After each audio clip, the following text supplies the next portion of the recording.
Welcome back into Cougar Sports Saturday here on KSL News Radio. Mitch Harper and Kyle Ireland with you. If you miss any part of the program, make sure to subscribe to our podcast wherever you get your podcast. You can also watch us live on the KSL News YouTube feed. We're streaming on KSL News YouTube, so check that out. So many different ways to listen to the show. KSL News Radio app, KSL Sports app. However you're listening, we appreciate you for being on board with the program. Every Saturday, we're talking BYU sports. Even during the offseason, we're going to be talking BYU football throughout. So, interesting conversation we just had in the last segment about kind of the narratives and rankings and whatnot. How do you let's actually quick thoughts on the national championship. Indiana, Miami, who are you going to be picking in that one? Indiana. And it's not just because I lived there for a couple of years. I was going to say, is it just personal preference? No. Who's yours? Yeah, that was an impressive showing by that fan base last night, Mitch. Absolutely. They said it was 80-20 as far as the crowd pro Indiana, like at the start of the game. And then I saw a video on social media where somebody panned around from the field view, and it looked like 95-5. Like, there was hardly any green there at Mercedes-Benz Stadium there in Atlanta.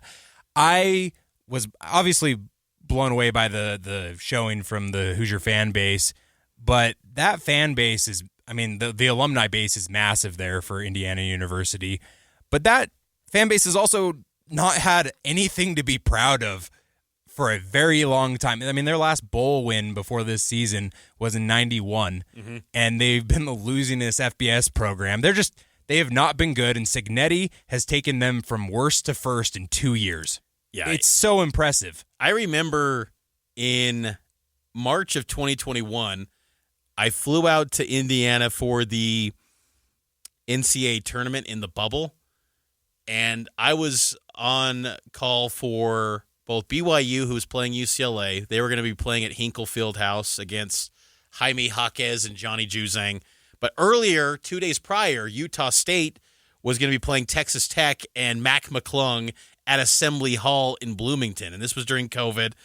And I remember going out to Bloomington.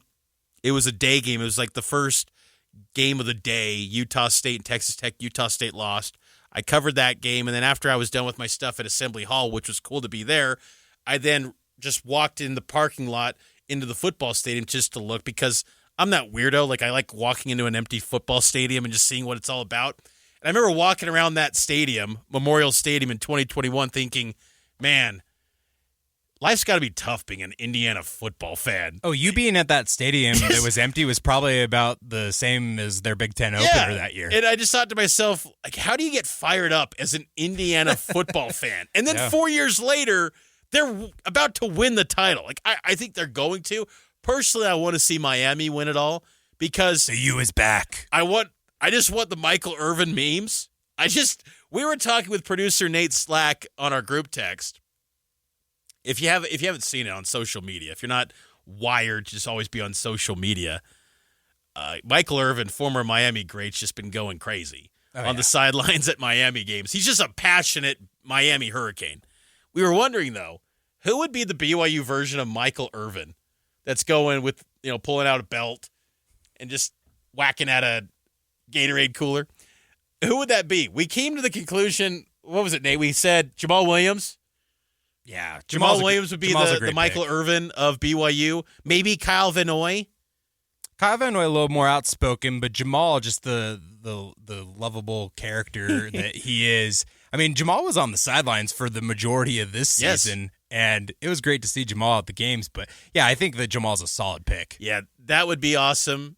Like, I just want to see BYU in the playoff. Did you see? I just want to see it in the playoff. Did you see last night, though, the Oregon fans that were offering up the shirt to the Indiana fans with the belts? They were just like, yeah, we know our team played terrible in this game. And I'm not going to lie, I kind of enjoy seeing Oregon lose. I don't know why. I don't know why. It's because they're a former Pac-12 team, huh, Mitch? Well, it's not that, but I enjoyed the one visit I had to Autzen Stadium, even though BYU was crushed that day in 2022. It's an awesome stadium. It lives up to the hype. It's so loud. One of the loudest venues I've ever been to. But I kind of just want to see Oregon always have no national titles. Like, I don't know. Maybe I'm just not enamored with Oregon anymore. Real quick, before we head to break, Mitch, I would love to get your perspective on this. You look at Miami playing Indiana, and the caliber of the teams and what has gotten them to the national title game. You look at Texas Tech, BYU. What would you say those two Big 12 teams are missing that would be able to get them into the title game or into the playoff mix at that level? I would say probably just the elite efficiency offensively.